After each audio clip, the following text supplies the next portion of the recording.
کہ وَلْتَنْظُرْ نَفْسٌ مَا قَدَّمَتْ لِغَدٍ، تو اس حصے کا صحیح معنی کیا ہے، مفہوم کیا ہے؟ اس کا مطلب یہ ہے خاص طور پر کہ اولاد ہوتی ہے شادی کے بعد، اور ماں باپ جو بھی سلوک کرتے ہیں اولاد سے اس کا اثر بہت دور تک جاتا ہے۔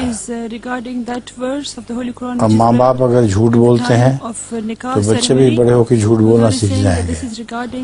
اگر ماں باپ نیک اور متقی ہیں تو بچے بھی نیک اور متقی ہوں گے، تو اس کا اثر ایک بہت دور تک چلتا ہے اور آگے پھر ان کی اولادوں کے ذریعے آگے منتقل ہوتا رہتا ہے۔